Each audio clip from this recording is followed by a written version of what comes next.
Alright, welcome back everyone. We actually have a bonus video 8. I need to go over the on this questions at the end. There's the questions on the effective rate that I need to go over. There's this formula in Excel called effect, but I'm also going to go over how you learned it in class, the formula that you used to learn when you learned it in class. Okay, so for this question, there are basically two pieces you need from the question: the nominal rate, and then how many times basically the interest is accrued from a yearly standpoint. So it says, by law, credit card issuers must print their annual percentage rate on the monthly statements. A common APR is 20% with interest paid monthly. So that sentence right there gives us everything we need to know. So our nominal rate is 20%, and then our how many times it basically how many often interest is paid. It's going to be 12 times per year. So using the effective rate, all I need is the nominal rate here, and then the basically the number of periods or number of times the interest is accumulating, and we get 21.94%. But we're also going to go over how to do this formula from how you learned it in class, which is going to be 1 plus the 20% divided by 12.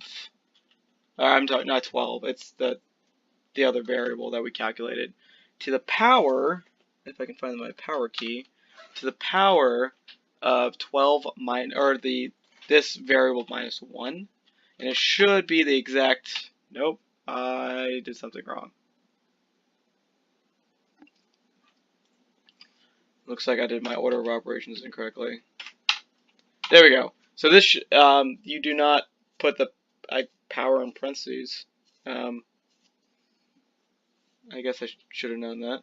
Alright, next problem.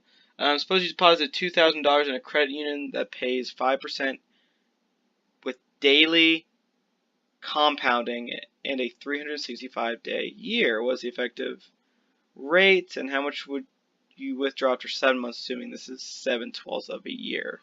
Okay, so let's go over all our variables. First one is $2,000 loan. Your interest rate looks like 5% daily, 365 times a year. And time period is months. So let's go. We're also going to use the math model here just for extra practice. We'll put it here. So the effective rate, you just take the nominal rate, and then of course the number of how many times it's compounded each year, and we get 5.1265%. I'm going to go ahead and clean this up just by hitting the percentage and bring out a couple decimals. The way the math model we'll use 1 plus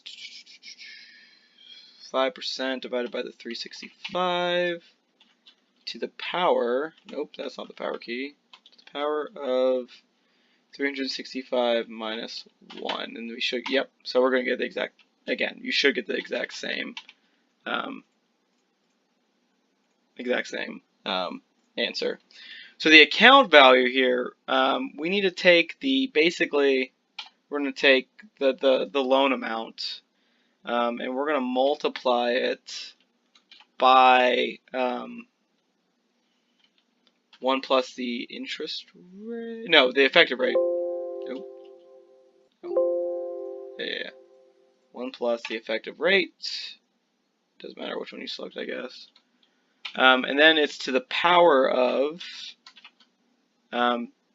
basically the 7 divided by 12, because that's your new you're basically taking 7/12 out of the value because you're pulling it out after 7 months. And we get $2,059.19. Number 10 is pretty easy. It's the exact same question as number 8. So the APR is 15%, interest paid monthly, so that means we have to do it 12 times a year. Formula is the nominal rate, and then the number of periods. And I can't type to save my life.